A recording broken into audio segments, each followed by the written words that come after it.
The Mediterranean Sea, 5th century BC, a great commercial network created by the Phoenicians. In hundreds of archaeological sites scattered around the Mediterranean, objects are often found that are completely extraneous to local civilizations and cultures. An Egyptian amulet in Greece, a Greek vase in Africa, a huge multitude of goods moving from one country to another and another had to be transported and traded in some sort of systematic way. And it is the Phoenicians, with their tall headdresses, their formidable ships, their skills in trading, and their courage on the high seas, who made a name for themselves in this pursuit. We'll see how the Phoenicians took on a diverse civilization of cultures and wove them together to become the undisputed lords of the sea.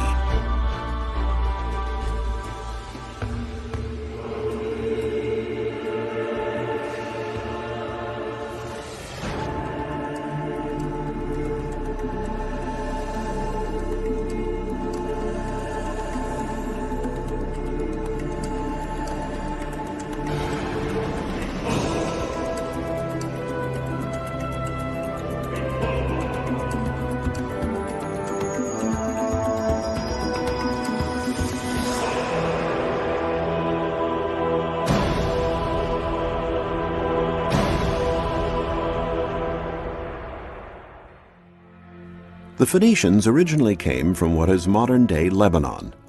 They were organized into city-states, the most important of which was Tyre, whose magnificent Roman ruins are still standing. The easiest way for Phoenicians to increase their prosperity was by contact with other peoples, and the quickest route to new lands and cultures was the Mediterranean. They soon became outstanding sailors and astute traders, indeed the very best. They learned to recognize products that people wanted to acquire and those they wanted to trade. And they started sailing and trading as far back as the 2nd millennium BC. To support their trade, they set up ports and founded colonies, built warehouses, and created a network of routes that touched on neighboring countries such as Egypt, Greece, the Magna Graecia, and Carthage in North Africa.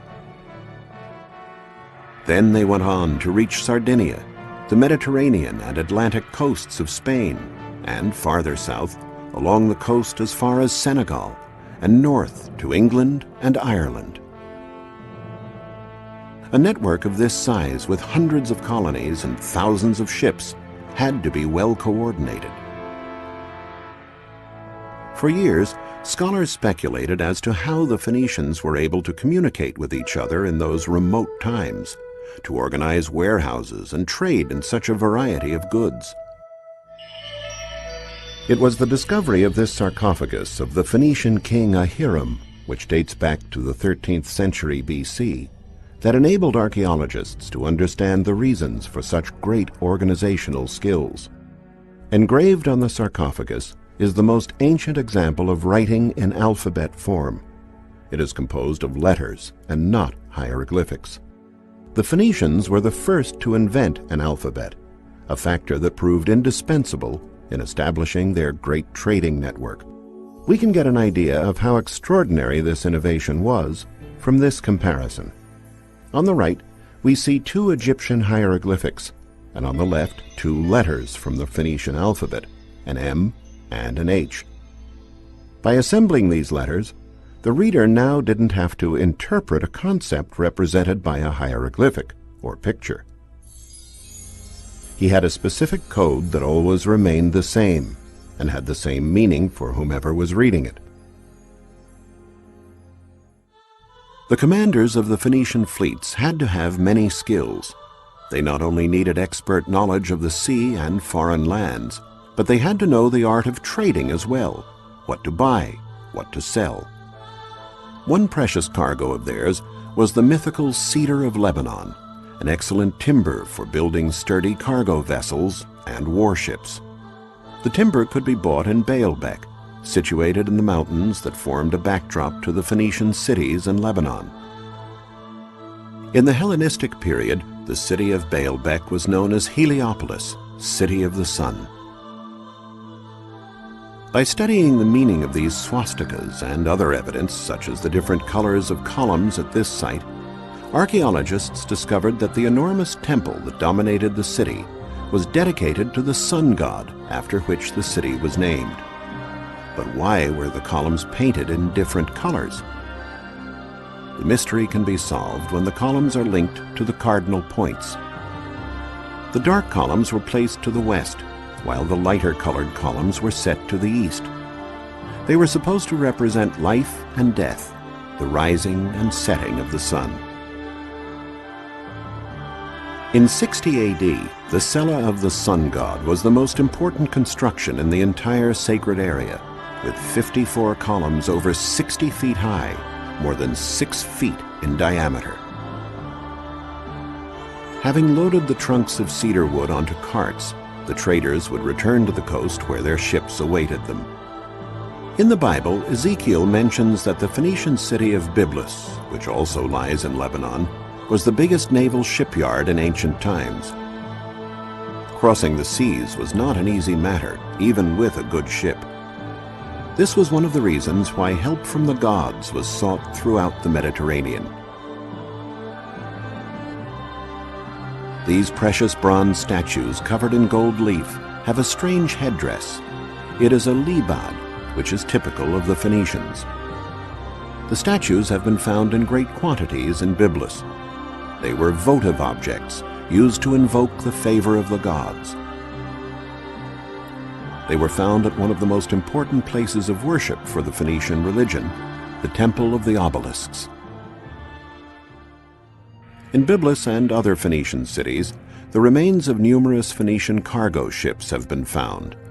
The typical ship was 65 feet long and over 16 feet wide, large enough to carry a great deal of the precious cedar, as well as luxurious fabrics dyed with a reddish-purple pigment known as murex. The Phoenicians took their name from these fabrics. Phoenix, Phoenician, comes from the Greek word phoin, or red.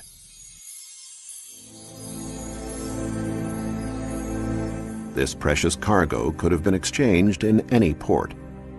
But a wise fleet's commander might seek out a product that could be worth its weight in gold, a kouros. A kouros is an exemplary model of harmony and proportion in the male body. Many of these statues, dating from the Archaic period, were discovered on the island of Rhodes near Comoros. Excavations nearby unearthed these celebrated vases, which are known as the vases of Cultura. This concentration of arts and craftsmanship on this island can be explained by the fact that Rhodes lay at the hub of important trading routes. To break up the long sea journeys, the ships sailed from island to island, and Rhodes was an obligatory port of call. Here is the dry dock, or coffin, of the colony, which has been preserved intact for millennia. Here the Greeks were offered the fabrics and cedar for their ships.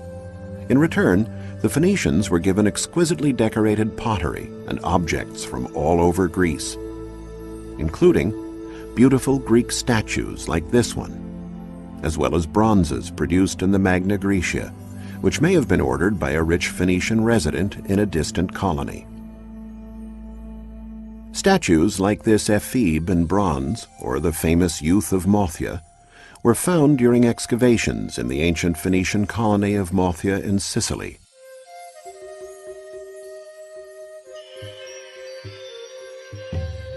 The statues testify to the level of Phoenician trading in the Mediterranean, a veritable cross-cultural exchange. The ship, now loaded with vases, statues, and jewels, continues its journey to the west. It sails past the Pillars of Hercules at the Isthmus of Gibraltar and heads south along the Atlantic beaches of Africa between Morocco and Guinea. The Phoenicians were the only people brave enough to venture into the Atlantic. Ancient peoples were terrified of passing the Pillars of Hercules because they believed that beyond lay the end of the world. What was it that pushed the Phoenicians so far? The Greek historian Herodotus documented it in his writings. It was gold. The Phoenicians unload the merchandise and lay it out on the shore. Then they go back on board their ships and send up smoke. The locals see the smoke and place the gold that they are offering in exchange beside the merchandise. Then they withdraw. The Phoenicians descend from their ships and examine it. If they calculate that the quantity of gold corresponds to the value of their merchandise, they take it and leave. Otherwise, they go back to their ships and wait until they are satisfied. The African peoples were very taken with the showy Eastern goods and quite indifferent to the yellow metal that was found in such abundance there. This was the great bargain for the Phoenicians, leaving inexpensive pottery and jewelry and setting off again with gold. The ship would now head north. Excavations in England and Ireland have revealed that the Phoenicians reached even these far-off lands. Numerous finds have indicated that in exchange for pottery and jewelry, the northern peoples gave tin, a metal that was in great demand for producing bronze and the other alloys used by the Phoenicians and Greeks. Ireland was the most northerly landing point for Phoenician voyages, and having traded their goods, the sailors could now make the return journey. The trips always held the portent of danger.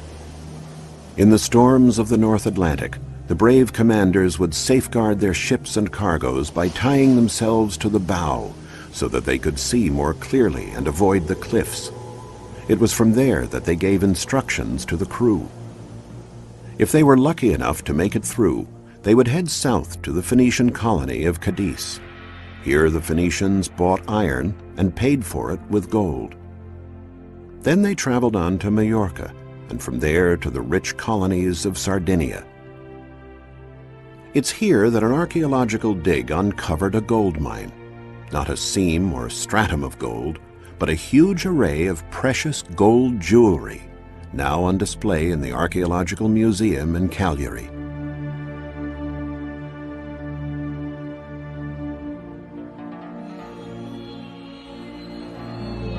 Since Sardinia has never had gold deposits, the precious metal must have come from Africa on Phoenician ships. In the Sardinian colonies, the Phoenicians themselves worked the gold into the most exclusive forms, modeling it in small molds. Sardinia was the largest producer of Phoenician crafts, especially in the field of glassmaking. They made ointment jars to hold balms and perfumes, necklaces, and characteristic amulets. For centuries, it was believed the Phoenicians invented glass. While science no longer holds with this theory, they definitely were peerless masters in the field of glassmaking. For many years, archaeologists pondered the reason for the ambiguous smile on grinning masks like this one. They also didn't know the reason for the long arms on certain statues. Only after years of research did they find the answers. The masks were used to ward off evil spirits from the tombs. As for the statues, they were related to the more esoteric aspects of Phoenician medicine. They were offered to the gods to invoke a speedy recovery from illness. The affliction to be cured was in the exact spot touched by the hands, almost as if the sick person wanted to remind the gods what needed to be healed.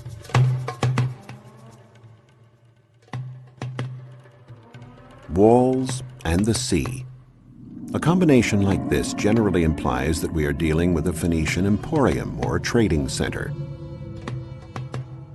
The archaeological site of Tharos in Sardinia may not have any large architectural structures still standing, but it is one of the most eloquent when it comes to ancient urban design. Here, Phoenicians would have traded the iron, lead, and part of the tin and gold they had for precious jewels. Tharos was one of the largest producers of jewelry of the period. Among the many Phoenician remains here is a completely extraneous round construction called a nuraghe that was typical of the Pelites, the ancient inhabitants of Sardinia who were conquered by the Phoenicians.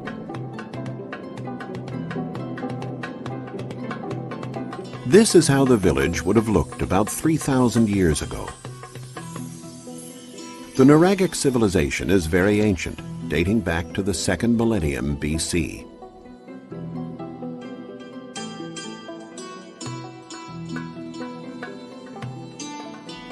Their settlements were very compact, with narrow winding streets which made it easier to defend the village from enemy incursions. The houses of the ancient Sardinian people were a combination of fortified towers, granaries, workshops, and dwelling places. There was no distinction made between the function of the various constructions.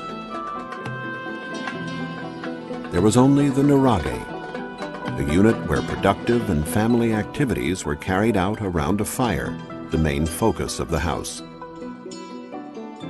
But what exactly does the word nuraghe mean? It seems to come from the way their dwelling was constructed.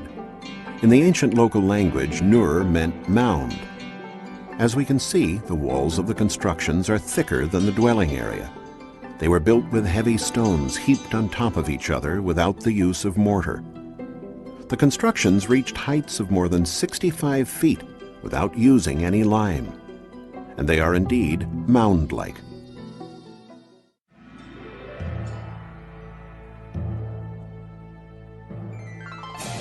Phoenician ports, like this one in Nora, all had something in common. They were situated near promontories.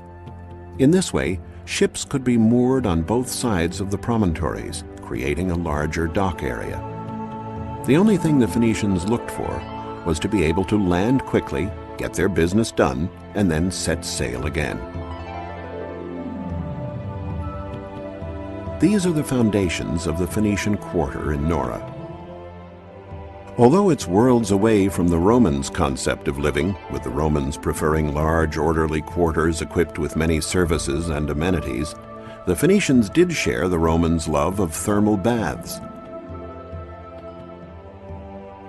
The baths here in Nora are decorated with rich mosaics.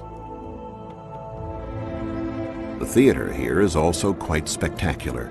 Dating from the 2nd century AD, it is one of the most fascinating monuments in all of Sardinia.